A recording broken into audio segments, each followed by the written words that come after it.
여러분들 삶을 살아가면서 만나는 문제 앞에 우리는 어떻게 반응을 하십니까? 어떤 반응이 먼저 우리에게 나타납니까? 보통은 빠른 판단을 하게 되겠죠. 이제 생각을 하게 될 것입니다. 그리고 이런저런 방법들이 생각난다면 그 일들을 통해서 문제를 해결해 나갈 것입니다. 혹시 좀 더 신중한 분들이라면 조금 더 생각하는 시간이 길겠죠. 더 많이 생각하고 다각도로 생각하면서 이 문제를 해결하기 위해서 준비할 것입니다. 그런데 또 이것뿐만 아니죠. 문제에 제일 빨리 해결할 수 있는 것은 사실은 사람의 도움을 구하는 것일 것입니다. 그래서 어떤 사람이 생각이 나고 그 사람에게 연락하면 이 문제가 해결되겠다라고 생각할 때가 참 많이 있습니다.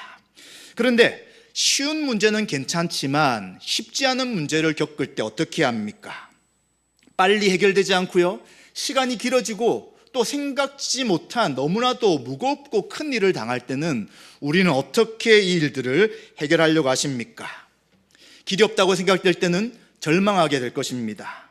또 화가 나겠죠. 이런 일들이 생긴 이유를 제공한 사람이나 환경에 대해 화가 납니다. 또 원망하게 되겠죠. 문제가 해결되면 좋지만 해결되지 않을 때는 여러 가지 일들로 인해서 우리가 스트레스를 받게 됩니다. 그런데 만약 이럴 때 우리가 기도한다면 어떤 일이 일어날까요? 스스로 해결할 수 있는 능력을 뛰어넘을 때, 또 사람에게 도움을 요청했지만 도움이 잘 오지 않고, 그리고 시간이 굉장히 길어서 답답함이 쌓여질 때 만약 기도한다면 과연 어떤 일이 일어날 것이며 그때 하는 기도는 무슨 의미가 있습니까? 오늘 읽었던 본문에도 문제를 만난 제자들의 당황하는 모습을 보게 됩니다. 또 그들에게 기대했던 사람들의 실망에 가득 찬 모습도 보게 됩니다. 또 이때다라고 기회를 잡고 예수님의 제자들을 공격하는 유대인들, 서기관들과 논쟁하는 모습도 기록되고 있습니다. 즉 이들은 귀신을 들린 아이를 고치지 못하는 제자들을 바라보며 또 예수님이 그리고 제자들이 어떤 존재인가라는 것에 대해 공격하는 것을 보게 됩니다. 이럴 때 예수님은 이러한 상황 속에서 제자들과 우리들에게 어떤 진리를 가르쳐주고 있는지를 생각하며 함께 은혜를 나누고자 합니다. 우리가 잘 읽어주셨고 또 같이 읽었던 이 본문 앞문단에 무엇이 있냐면 예수님께서 변화되시는 모습이 나타납니다. 변화라니까 도대체 뭐지? 라고 생각하는데 이 변화라는 것은 모양이 일반 사람의 모습으로 계시다가 밝게 빛이 나십니다. 한 산에 올라갔는데 그 산에서 이제 예수님의 몸에 광채가 생기게 되는 것이죠. 그래서 성경은 뭐라고 표현되어 있냐면 그 당시에 깨끗한 흰옷보다 더 희게 할 수 없을 정도의 밝음이 생겼다, 빛이 났다라고 이야기하는 것이죠. 지금으로 말하면 태양빛 같았다, 아니면 아주 밝은 조명 같았다라고 말할 정도로 예수님의 형체 가운데서 빛이 나게 되는 것입니다. 그것뿐만이 아닙니다. 제자들이 베드로와 야고보와 요한과 예수님이 네 사람이 올라갔는데 갑자기 예수님이 다른 존재들과 대화를 하고 있는 거예요. 제자들이 바라보니까 한 사람은 모세인 것을 알게 되고요, 또 한 사람은 엘리야인 것을 알게 됩니다. 그런데 이 두 존재와 예수님이 대화를 하시면서 그 형체는 굉장히 밝은 모습으로 변화되는 것이죠. 그래서 이러한 산의 이름을 예수님이 변화되었다라고 해서 변화산에서 예수님이 변화되셨다라고 말씀하고 있습니다. 그럼 도대체 모세와 엘리야가 무슨 이야기를 예수님과 한 것입니까? 성경에는 무슨 이야기를 했는지가 기록이 되어 있지 않습니다. 그러나 모세라고 할 때 우리는 모세 오경, 율법을 하나님께서 천사에게 주시고 그 천사를 통해서 율법, 십계명의 두 돌판을 받은 존재가 바로 모세죠. 그리고 하나님의 뜻을 백성들에게 이야기했던 분이 모세입니다. 그래서 모세는 율법 전체를 대표한다고 할 수 있죠. 그럼 엘리야는 누구입니까? 이스라엘 백성들이 선지자 중에 가장 위대한 선지자, 가장 하나님의 뜻을 분명하게 드러낸 선지자를 엘리야라고 이야기합니다. 그래서 모세는 율법 전체를 대표하는 존재이고요, 그리고 엘리야는 선지서 전체를 대표하는 선지자의 대표자가 되는 것입니다. 즉 율법과 선지서에 바로 하나님이 보내실 구원주가 바로 메시아고, 그 메시아가 예수님이라는 이야기를 했다는 것을 우리는 두 존재를 통해 알게 되는 것입니다. 그런데 제자들은 이 놀라운 것을 목격합니다. 늘 사람의 모습으로 함께 지냈기 때문에 예수님이 사람으로 오신 분이다 라고 생각할 수 있으나, 그러나 이제 변형되시고 모세와 엘리야와 대함을 통하여 이 예수님이 바로 구원자신 것을 분명히 제자들이 알게 된 것이죠. 그래서 베드로와 야고보와 요한은 이곳에 초막을 3개를 짓자고 합니다. 지금으로 이야기하면 텐트라고 할 수 있겠죠. 엘리야를 위해서, 모세를 위해서, 예수님을 위해서 3개를 짓고 우리가 이곳에 계속 있으면 좋겠습니다 라고 이야기합니다. 그런데 성경은 이 제자들이 무엇을 말하는지를 알지 못했다라고 합니다. 너무 깜짝 놀랄 모습을 보는 것이죠. 그랬더니 그냥 무엇인가 말을 하지만 자기들도 무슨 뜻인지를 알지 못하고요. 그리고 그때 또 어떤 일이 일어나냐면 구름이 갑자기 덮이더니 하늘에서 음성이 들립니다. 이는 내 사랑하는 아들이니 너희는 그의 말을 들어라.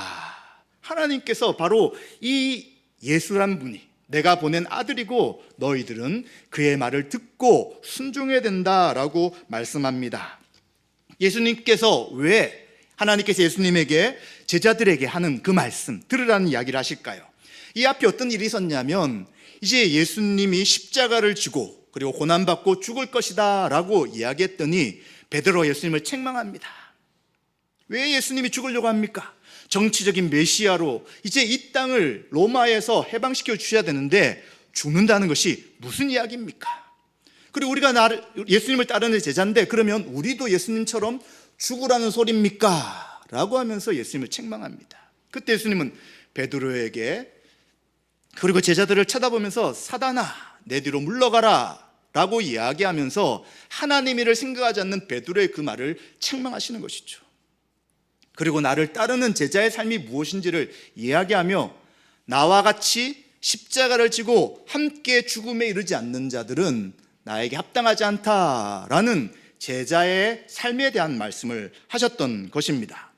그런데 이들은 이해를 못하는 것이죠.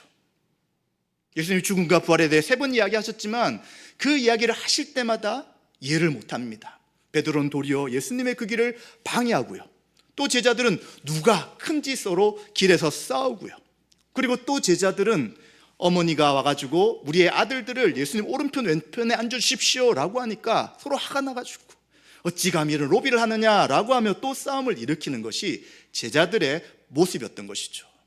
그래서 하나님께서는 예수님의 고난과 죽음과 십자가에 죽는 그 길을 걸어갈 때 그 길을 따르고 예수의 모든 말씀을 순종하라고 말씀해 주신 것입니다. 이처럼 놀라운 광경을 경험한 것은 마가복음 9장 1절의 말씀의 성취라고도 할 수 있습니다. 죽기 전에 하나님의 나라가 권능으로 임하는 것을 볼 자들도 있다라고 하신 것처럼 예수님은 베드로와 야고보와 요한 3사람을 바로 그 변화산에서 예수님의 영광을 직접 목격하도록 해주신 것이죠. 이러한 사건이 있었죠. 그러더니 베드로와 야고보 요한은 내려가기 싫은 거죠. 우리가 하나님과 깊이 교제하는 기도의 자리, 또 말씀을 통해서 하나님이 은혜를 주실 때 어떤 마음이 듭니까? 이 자리에 좀 더 있으면 좋겠다. 이게 계속 지속되면 좋겠다. 다른 것은 필요 없고 이러한 하나님과의 교제하는 그 기쁨 가운데 계속 머무르면 좋겠다라고 생각하는 것처럼 이제 이들은 내려가고 싶지 않는 것이죠. 현실에 있고 싶지 않고 그냥 이 영광을 계속 누리고 싶습니다. 그런데 예수님은 다시 산 아래로 내려가자라고 말씀하시는 것이죠. 그래서 예수님이 내려와 봤더니 이제 그곳은 사람들이 웅성웅성거리고 또 일부의 유대인들은 제자들을 공격하는 논쟁이 일어나고 그리고 여러 복잡한 일들이 일어나고 있었습니다. 그때 큰 무리가 모여있고 이제는 제자들이 예수님을 바라보며 이제 갑자기 등장하시는 그분에 대해 매우 놀라면서 달려와 문안하게 됩니다. 이 어수선한 문제를 해결할 수 있는 분이 바로 주님이시죠. 이제 주님이 오셨으니까 이 문제들은 분명히 해결될 것이다 라고 생각하고 이들은 놀라며 달려간 것입니다. 이제 예수님은 그들에게 묻습니다. 너희가 무엇을 그 유대인들과 서기관들과 논쟁하고 있었느냐라고 묻습니다. 그때 한 아이의 아버지가 대표로 이야기합니다. 선생님, 제 아들을 제가 제자들께 데려왔습니다. 이 아이는 말 못하게 하는 더러운 귀신이 들려 있었습니다. 귀신이 한 번 아이를 사로잡으면 이제는 아이가 땅에 거꾸러집니다. 간지를 일으키는 것처럼 거꾸러지죠. 그리고 아이는 입에 거품을 물고요, 이를 갈면서 몸이 뻣뻣하게 굳어집니다. 이러한 고통을 당하는 우리 아이를 예수님의 제자들에게 고쳐달라고 했는데 결과는 어떻게 됐습니까? 쫓아내지 못했습니다 라고 예수님께 그 아이의 아버지가 이야기를 하는 것입니다. 그런데 예수님이 이 이야기를 들으며 화를 내시는 거예요. 믿음이 없는 세대여 라고 책망하는 것입니다. 내가 언제까지 너희와 함께 있어야 하겠느냐? 내가 언제까지 너희에게 참아야 하겠느냐라고 이야기하시면서 이곳에 있는 모든 사람들을, 그곳에 있던 모든 사람들을 믿음이 없는 사람들이다 라고 이야기하시는 것이죠. 왜 예수님 갑자기 이렇게 책망하십니까?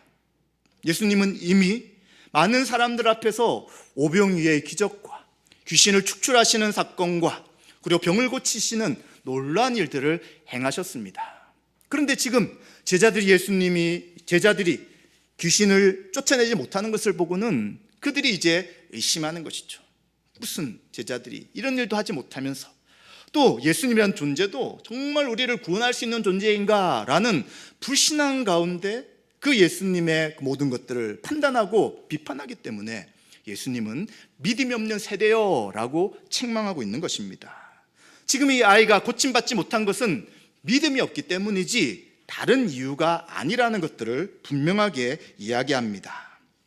그리고 이제는 아이를 데려오라 라고 예수님 명령하십니다. 그랬더니 귀신이 예수님을 보더니 그 아이로 심히경련을 일으킵니다. 벌벌벌 떨게 만드는 것이죠. 그리고는 이제 그 아이가 땅에 엎드려져서 구르면서 거품을 흘리게 되는 것입니다. 곧 아이가 숨을 거둘 것 같은 그러한 일을 귀신이 하는 것이죠. 왜 그렇습니까? 예수 그리스도는 하나님 나라의 왕이십니다. 왕이 오셨다면 왕이 아닌 존재들, 사단과 그 사단을 따르는 귀신들은 그 왕 앞에 엎드려야 되는 것이죠. 왕이 오시기 전까지는 속이는 자들이 왕처럼 행동하지만 참된 왕이 오시면 그 자리에 있을 수 없는 것입니다. 그래서 분명히 그는 쫓겨나야 되는 것이죠. 귀신은 그 아이에서. 그래서 이제 마지막 발악을 하는 것입니다. 쫓겨나기 싫고 그리고 그 예수님의 권능에 불순종할 수는 없기 때문에 이제는 아이에게 큰 혼란을 일으키면서 이제 아이를 벌벌 떨게 만들고 있는 것이죠. 이제 예수님은 그러한 모습을 보면서 아이의 아버지에게 묻습니다. 언제부터 아이가 이렇게 되었느냐라고 물으니 아주 어릴 때부터다라고 이야기합니다. 그런데 귀신이 그동안 한 일이 무엇이었냐면 아이를 죽이려고 물과 불에 던지고 빠뜨렸다고 이야기합니다. 물속에 뛰어들게 만드는 것이죠. 그리고 또 불에 들어가서 불에 타도록 만든 일이 있었다고 이야기하는 것입니다. 그리고는 이 아버지는 절망 속에서 뭐라고 이야기하냐면 무엇을 하실 수 있거든 우리를 불쌍히 여기시고 도와주옵소서. 어떤 의미입니까? 내가 이렇게 절망 가운데 유일한 희망인 제자들이 예수님을 쫓아낼 줄 알고 데려왔지만 아무것도 하지 못했습니다. 예수님 당신도 마찬가지 아닙니까? 무엇을 하실 수 있다면 나를 불쌍히 여기고 도와주십시오 라고 이야기하는 것이죠. 이 아버지의 말은 예수님이 처음 책망하신 그 모든 것을 포함하는 것입니다. 믿음이 없는 세대여, 내가 언제까지 참고 언제까지 너희와 함께 할 것인가 라는 그 책망을 들었으나 여전히 그 아버지의 마음속에는 무슨 아이가 고쳐줄 수 있을까? 예수란 분이 오셨더라도 특별한 일이 일어날까라고 체험하듯이 만약 도울 수 있다면 도와주시고 불쌍히 여겨주십시오 라고 이야기를 하는 것입니다. 그때 예수님은 그 이야기를 그냥 넘어가지 않습니다. 예수님은 그 아버지를 도리어 책망하고 그의 잘못된 신앙을 바르게 세웁니다. 할 수 있거든이 무슨 말이냐? 가능하심해 주십시오. 그 말이 도대체 무슨 소리냐?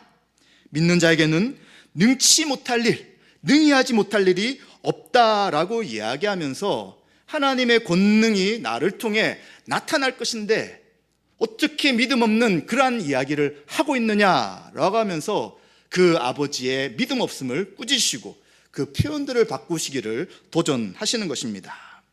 이제 그 이야기를 들었던 이 아버지가 정신이 바짝 나는 것입니다. 이 아버지가 소리를 칩니다. 내가 믿습니다. 나의 믿음 없는 것을 도와주십시오. 얼마나 간절히 부르짖겠습니까? 사랑하는 아들이 어린아이 때부터 귀신에 짓눌려 당하고 말도 못하고 듣지도 못할 뿐만 아니라 불과 물에 죽음을 당하려고 하는 일들이 얼마나 많습니까? 수시로 꼬꾸라지고 거품을 물면서 쓰러져 있는 이 아이를 생각할 때 이제는 정말 간절함으로 부르짖는 것입니다. 내가 믿습니다. 나의 믿음 없는 것을 도와주시고 제발 우리 아이를 이 귀신에서 해방시켜 주십시오 라고 간절히 부르짖게 되는 것이죠. 그때 예수님께서는 무리가 달려와 모이는 것들을 보시면서 더러운 귀신을 꾸짖으십니다. 예수님 부탁하지 않습니다. 왜요? 하나님 나라의 왕이시니까 꾸짖는 것입니다. 더러운 귀신아, 그 아이에게서 떠나가라. 말 못하고 못 듣게 하는 귀신아, 내가 내게 명한다. 그 아이에게서 나오고 다시 들어가지 말라라고 명령하시게 되는 것이죠. 이처럼 하나님 왕이신 예수 그리스도는 더러운 귀신에게 인간이 제어할 수 없는 강한 영적인 권세를 가지고 있을지라도 예수님은 그 권세보다 훨씬 강한 분이시기에 그 귀신을 명하고 쫓아내시는 것입니다. 이제 그럴 땐 어떤 일이 생깁니까? 26절 27절에 보시면 귀신이 소리를 확 지르면서 떠나갑니다. 그리고 아이를 심히 경련을 일으키게 합니다. 그리고는 귀신은 나갔습니다. 그런데 아이는 움직임이 없고 죽은 것 같이 있는 것이죠. 그때 사람들은 아이가 죽은 것이 아닌가라고 수근수근거립니다. 그때 예수님은 아이의 손을 잡아서 일으키시죠. 그때 아이가 펄떡 일어나며 그 어릴 때부터 더러운 귀신으로 인하여 당했던 모든 고통에서 해방되고 이제 그는 온전한 삶을 살아갈 수 있게 되었다라고 말씀합니다. 이것이 사건의 전말이며 이제 결론이 되는 것입니다. 그런데 성경은 그것으로 끝이 아니었습니다. 바로 28절과 29절에 제자들이 이제 집에 들어가는 조용한 장소, 이제 공적인 자리가 아니라 사적인 공간에서 예수님께 묻습니다. 조용히 묻는다는 것은 지속적으로 질문하는 모습입니다. 이제 어떻게 우리들은 귀신을 쫓아내지 못했습니까? 라고 실패의 이유를 예수님께 지속적으로 질문하고 있는 것입니다. 그때 예수님이 뭐라고 대답하시냐면 이러한 유는, 귀신을 쫓아내는 이러한 일들은, 영적인 일, 하나님의 권능의 역사가 나타날 일들은 오직 기도로만 가능하다라고 말씀하는 것입니다. 다른 성경에는 기도와 금식이라는 표현을 하고 이 마가복음에는 기도에 대해서만 이야기해 주는 것입니다. 자, 그러면 우리가 이 제자들은 그동안 귀신을 쫓아내는 일들을 못했구나, 그러니까 이렇게 될 수 있지라고 생각하십니까? 그러지 않죠. 마가복음 6장 7절과 12절 13절에 보시면 예수 12제자들을 보내십니다. 부르십니다. 둘씩 짝을 지어서 이제 전도하도록 파송하십니다. 그때 예수님이 뭘 하셨냐면 더러운 귀신을 제어하는 권능을 주십니다. 그리고 제자들이 나가서 회개하라 라고 복음을 전했고요, 많은 귀신을 쫓아내고 많은 병자에게 기름을 발라 고쳤다라고 성경은 말씀합니다. 더러운 귀신을 어떻게 했다고요? 네, 많은 귀신을 쫓아내었다라고 말하는 것이죠. 이미 이들은 귀신을 쫓아낸 경험이 있는 것입니다. 예수님의 이름으로 귀신을 쫓아내었는데 지금 이들은 쫓아내지 못한 것이죠. 그래서 이러한 일들은 오직 기도를 통해서만 가능한 것이다 라고 말씀하는 것입니다. 도대체 이 제자들은 왜 경험했음에도 불구하고 지금은 귀신을 쫓아내지 못했을까요? 그리고 예수님 말씀하시는 기도를 통해서만, 기도로만 가능하다라는 것이 도대체 무슨 뜻입니까? 우리는 기도가 무엇인지를 잘 알고 있습니다. 기도는 하나님을 신뢰하며 의지하는 것이 기도입니다. 하나님 우리의 아버지시고요, 우리보다 능력이 많으시고 우리를 더 잘한다는 그 믿음, 그 전제가 있을 때 하나님 앞에 기도할 수 있는 것이죠. 그리고 기도할 수 있다는 것은 예수님을 나의 주 나의 하나님으로 영접하고 예수 그리스도를 믿는 믿음을 통해 아버지 앞에 나갈 수 있는 사람들만이 하나님을 아버지라 부르며 기도할 수 있는 것입니다. 그래서 기도라는 것은 많이 한다, 그것보다 더 중요한 것은 하나님과 우리 사이에 관계가 형성되어 있어서 기도란 교제를 통해 아버지 앞에 나가는 것이 온전한 기도라고 할 수 있는 것입니다. 그러기에 하나님을 신뢰하고 의지하는 사람만이 기도할 수 있는 것이죠. 하나님을 신뢰하지 못하는 사람은 수많은 문제 앞에서, 쉽든 어렵든 그 문제 앞에서 기도하기보다는 자신의 방식과 방법을 총동원해서 문제를 해결하려고 하는 것이죠. 만약 그 문제가 해결되지 않으면 그 다음부터 불안해하고 두려워하고, 그리고 원망하며 불평하며 왜 문제가 해결되지 않는가, 왜 나에게만 이런 일들이 생기는가 라고 생각할 수밖에 없다는 것입니다. 그런데 주님께서 우리에게 말씀하시는 것은 이 모든 일들, 영적인 일뿐만 아니라 우리가 살아가는 모든 일에는 반드시 기도를 해야 된다는 것을 이야기해 주는 것이죠. 그런데 이러한 이야기를 할 때 일부 성도님들은 오해할 수 있습니다. 기도란 것은 의지박약하는 사람이, 의지가 약한 사람이 자기는 아무것도 하지 않고 그냥 부탁하는 거 아닌가라고 생각하면서 기도보다는 행동을 먼저 하는 것이 옳다고 생각하는 사람이 있습니다. 그런데 그렇지 않습니다. 여러분, 기도를 해보신 분들은 다 아시잖아요. 우리 가운데 불안함이 있어요. 두려운 마음이 있습니다. 그때는 의지가 잘 나타나지 않는 거예요. 쉬운 건 괜찮지만 너무 복잡한 문제 앞에 우리가 서게 된다면 머리가 너무 복잡합니다. 정리가 안 되는 것이죠. 그리고 그 마음의 불안함으로 어떤 것을 먼저 해야 될지 아무런 생각이 잘 나지 않습니다. 말하는 것도 실수가 되고요, 행동하는 것도 잘못된 판단하기가 굉장히 쉬운 것이죠. 의지박약한 사람이 기도하는 것이 아니라 이러한 상황 속에 하나님께 도움을 구하는 것입니다. 그때 어떤 일이 생깁니까?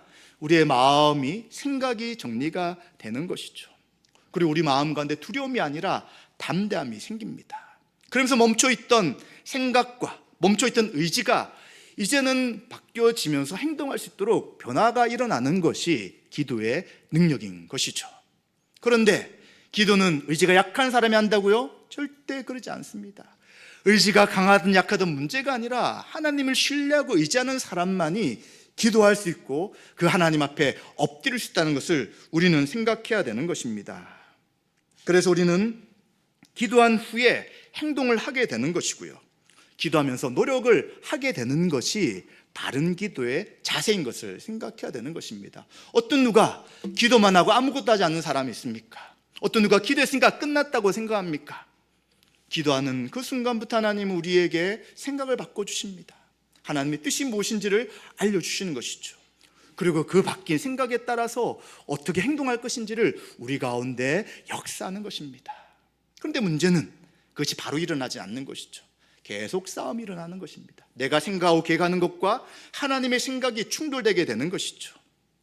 그래서 그 충돌의 시간 가운데 계속해서 하나님 앞에 엎드리는 것입니다. 그리고 드디어 이제 우리가 하나님 앞에 순종하고 그리고 그 뜻 앞에 엎드릴 때 이제 우리는 두려움과 불안한 마음이 아니라 그전에 알면서 순종하지 못했던 그 어리석은 행동들이 이제는 하나님이 기뻐하시는 바른 행동으로 나타나게 되면서 생각지 못한 문제가 해결되고요, 어떻게 이런 방식으로 이렇게 풀릴까라고 생각할 정도의 그 하나님의 은혜가 우리 가운데 임한다는 것을 생각해야 합니다. 그래서 기도는 하나님을 의지하고 신뢰하고 하나님 우리보다 능력이 많다는 것을 믿는 분들이 기도를 하는 것입니다. 따라서 우리가 이 골방 기도를 통해서 하나님과 교제하는 시간을 갖고자 합니다. 혼자는 기도의 시간과 장소를 정하는 것이 참 쉽지 않습니다. 그래서 이제 조를 나눠 드렸습니다. 조장님이 계시고요, 조원들이 함께 있어서 정한 한 달 5월 1일부터 31일까지 기도하고자 합니다. 하다가 멈출 수 있어요. 그런데 또 다른 분들이 계속해서 기도한 것을 스티커 붙인 것을 올리게 되고요. 또 조장님이 여러분들을 위해서 기도해 나갈 때에 여러분은 다시 힘을 내어서 하루 빠지면 또 그 다음에 시작하면 됩니다. 혹시 시간을 채우지 못했다면 그 다음에 조금 더 기도할 수 있는 것이죠. 시간을 많이 했다가 아니라 기도를 통해 하나님을 의지하고 하나님을 찾고 그 하나님 앞에 서게 되는 것이, 그 하나님과 교제하게 되는 것이 바로 골방 기도의 참된 의미인 것을 생각하시면 좋겠습니다. 이제 우리는 어린아이들부터 시작해서 청소년들 그리고 청년들과 온 성도님들이 함께 기도하고자 합니다. 하나님과 깊이 교제할 수 있는 이러한 골방의 기도의 시간에 은혜가 있기를 소망합니다. 또 우리는 기도가 무엇으로 알고 있습니까? 기도는 한 번 했다고, 작년 했다고, 그리고 어제 했다고 끝나는 것이 결코 아닙니다. 제자들이 이미 12명이 2명씩 짝을 지어 나갔을 때에 귀신이 쫓겨나고 복음이 전파되고 아픈 자들이 고침받는 놀라운 것을 경험했습니다. 그런데 지금은 그 일들이 전혀 일어나지 않는 것이죠. 여러분들 작년에 골방기도 열심히 하셨습니다. 1년 전에 했다는 것으로 우리는 충분하다라고 말할 수 있습니까? 또 이제 여러분들이 하나님의 은혜로 기도를 많이 하셨습니다. 오늘 충분하신가요? 기도는 매일매일 하나님과 교제하는 것이죠. 여러분들이 물속에 들어가서 호흡을 얼만큼 참을 수 있습니까? 보통은 2, 3분, 좀 깊이 참는 사람은 6분 이렇게 참겠죠? 1시간 동안 숨을 참고 누가 물속에 있을 수 있습니까? 다 죽습니다. 기도가 무엇이라고요? 기도는 영혼의 호흡이라고 말씀하잖아요. 영혼의 호흡이라면 멈추는 순간 영혼은 죽는다는 것입니다. 그런데 우리가 기도하지 않고 살아있죠. 그래서 괜찮다라고 생각할 수 있지만 결국 기도하지 않고 하나님과 교제하지 않을 때 어떻게 되고 있다고요? 우리의 영혼은 시들시들해지는 것입니다. 우리의 영혼은 하나님을 의식하지도 않고요, 우리의 영혼은 하나님을 의지하지도 않고요, 자기 힘으로 살아가며 지쳐서 약해져 있게 되는 것이죠. 영혼과 육체를 분리할 수 없는 거예요. 그러다 보니 기도하지 않는 삶을 지속적으로 살아갈 때 우리의 삶에 많은 문제가 생기는 것입니다. 또 어쩔 때는 아무런 문제가 없을 때가 있어요. 그런데 우리의 영적인 자세는 약해 있는 것이죠. 말씀을 사모하지 않고요, 기도하지 않으니까 하나님을 날마다 의지하지 않는 것이고요, 그리고 우리 속에 있는 인간적 생각과 하나님의 뜻이 충돌하지 않으니까 모든 결정과 생각은 자기를 위한 것이 될 수밖에 없는 것이죠. 그렇기 때문에 제자들은 그 전에 귀신을 쫓아냈다는 그 경험으로 그 일들을 하려고 했지만 예수님을 놓치고 있는 것이죠. 변화산에 계신 예수님을 의지하지 않고 그래 해봤으니까 할 수 있겠지 라고 했으나 결과는 아무것도 일어나지 않은 것입니다. 성경은 뭐라고 말씀합니까? 쉬지 말고 기도하라고 이야기합니다. 매일매일 매 순간순간 하나님의 이름을 부르며 기도하라고 이야기하죠.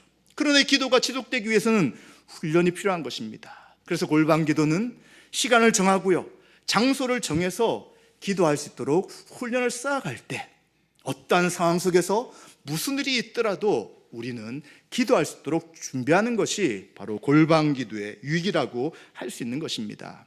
신앙생활 가운데 우리에게 값없이 주시는 은혜가 참 많이 있습니다. 그러나 훈련되지 않고 얻지 못하는 것들도 있습니다. 그래서 뭐라고 이야기하냐면 제자는 태어나는 것이 아니라 훈련으로 된다라는 이야기를 하는 것이죠. 뭐가 훈련이 되는 것입니까? 바로 기도가 그렇습니다. 기도는 그 자리를 지키고 있어야 되는 것입니다. 골방 기도할 때 여러분 시간을 정했다면 그 시간을 채울 수 있도록 해야 됩니다. 아버지라고 부르든 주님 주님이라고 외치든 주기도문을 살피든 또 아니면 성경을 읽든 찬양을 하든 아니면 또 이제 기도문을 나눠드린다면 그 기도문으로 기도하든 우리는 그 시간을 지키는 것이 지속적인 기도의 훈련이 된다고 생각해야 되는 것이죠. 예수님 믿고 어느 정도 시간이 지나니 갑자기 유창하게 기도가 된다 그러면 좋겠죠. 절대 그러지 않습니다. 여러분들 입술로써 하나님을 부르며 감사와 찬양과 간구를 입에 소리를 내어 하지 않는다면 또 아니면 기록하여서 문장으로 내보지 않는다면 결코 기도를 할 수 없는 것이죠. 그리고 또 무엇이 훈련으로 됩니까? 말씀을 배워가는 것입니다. 예수님 믿고 시간이 지나면 성경을 잘 알면 좋겠죠. 그러지 않습니다. 오해될 수 있는 말씀이 많이 있고요. 60권의 모든 말씀을 제대로 이해하는 것이 결코 쉬운 것이 아니죠. 30분의 설교를 잘 들었다, 그리고 10년, 20년 신앙생활을 했다, 결코 성경을 제대로 알 수 없습니다. 우린 대부분이 설교를 들을 때, 또 성경을 들을 때 내가 이해한 바대로 받아들입니다. 필터가 있는 거예요. 이것은 이렇게 받아들이면 되겠지. 그런데 그 필터가 성경을 제대로 알지 못하면 제대로 걸러지지 않고 자기가 이해하는 바대로 받아들이는 것이죠. 그래서 성경을 체계적으로 시간을 내어서 배우지 않는다면 시간이 오래 지나도 말씀에서는 무지할 수 있다는 것입니다. 그리고 또 우리는 전도도 마찬가지입니다. 어떻게 알지 못하는 사람에게, 또 아는 사람에게 내가 믿는 신앙을 구체적으로 전할 수 있겠습니까? 쉽지 않는 거예요. 훈련되지 않으면 결코 우리가 무엇을 믿는지, 그리고 내가 믿는 신앙이 어떤 것이며 예수님이 누구신지를 정확하게 설명하기가 어렵습니다. 더 어려운 것은 알지 못하는 노방에 있는, 길에 있는 사람들에게 갑자기 다가가서 전도지를 전하는 것은 더 어려운 것이죠. 어떻게 이 일들을 할 수 있습니까? 결국 훈련인 것이죠. 반복되는 훈련과 함께 할 때만이 이 일들이 가능한 것입니다. 또 우리는 어떤 것이 훈련이 됩니까? 사랑하는 것도 마찬가지입니다. 자기 자신만 위해서, 그리고 우리 가족만 위해서 살았던 사람들이 예수님 믿는다고 해서 옆에 있는 지체를 사랑할 수 있을까요? 결코 그럴 수 없는 것입니다. 바로 여러분들이 목장 모임을 통해 사랑을 어떻게 하는지 배우실 때 옆에 지체들을 생각하고 그들 어떻게 도울 것인지 기도하고 사랑의 수고를 감당하는 것이죠. 그래서 여러분, 예수님의 제자들로서 가만히 있어도 될 수 있는 거 분명히 있어요. 은혜로 주신 것이 있습니다. 그러나 분명한 것은 훈련하고 함께하지 않으면 결코 배울 수 없는 것이 있다는 것을 생각해야 합니다. 이제 5월 1일부터 한 달 동안 골방 기도를 진행하고자 합니다. 여러분, 기도는 하지 않으면, 그 자리를 지키지 않으면 배울 수가 없습니다. 또 말로 표현하지 않으면 우리는 속으로만 기도하지 결코 언어로서 기도하기가 쉽지 않습니다. 하나님 다 아시는데 그게 뭐 문제예요 라고 할 수 있지만 우리는 분명한 언어를 가지고 하나님 앞에 또박또박 기도할 필요도 있는 것입니다. 그렇기 때문에 시간을 정하시고요, 그리고 주 안에서도 격려해 주시고요, 그리고 함께 동참함을 통하여 한 달 동안 하나님과 여러분이 있는 그 자리에서 깊이 교제하는 시간이 되시면 좋겠습니다. 혹시 우리가 함께 한 마음으로 가지만 난 시간이 안 돼, 난 상황이 안 되기 때문에 이번에는 못할 거야 라고 하지 마십시오. 지금 우리는 함께 일들을 동참하기 위해 모입니다. 함께 할 때는 할 수 있지만 다음에 할 거지, 내년에 하겠지, 6월달에 하겠지 라고 하는 그 순간, 그 마음을 가지는 순간 여러분들은 은혜 자리에서 벗어나는 것임을 생각해야 합니다. 함께 할 때, 서로 격려하고 도울 때 우리는 힘을 내어서 기도 훈련을 반드시 해야 될 것입니다. 이렇게 될 때 하나님께서는 하나님 나라의 영광과 우리를 통한 하나님의 뜻이 무엇인지를 알려주실 것이고요, 그 삶을 기도를 통해서 배워가는 것을 이번 기회를 통해서 훈련하게 될 것입니다. 우리는 또한 기도를 통해 하나님과 깊은 교제를 할 때 하나님 우리에게 맡기신 사역과 사명을 감당해 나갈 수 있는 것입니다. 제자들이 기도를 통해서 하나님의 뜻을 성취해 나갈 수 있는 것처럼 우리 또한 하나님의 일들을 감당해 나갈 때 기도를 통해 감당하는 것입니다. 여러분 맡은 직분도 마찬가지고요, 여러분 사역도 마찬가지고요, 여러분이 하는 봉사도 마찬가지고요, 여러분이 개개인이 꼭 해야 될 학교 생활과 직장 생활과 가정의 모든 일들이 바로 기도를 통해 하나님과 교제 나갈 때에 하나님의 뜻이 이루어질 것입니다. 이러한 것을 기억하시면서 5월 한 달 동안 어린아이들부터 어른들까지 함께 골방 기도를 통해 하나님과 깊이 교제할 수 있는 은혜가 우리 모두에게 있으시기를 주님의 이름으로 축원드립니다.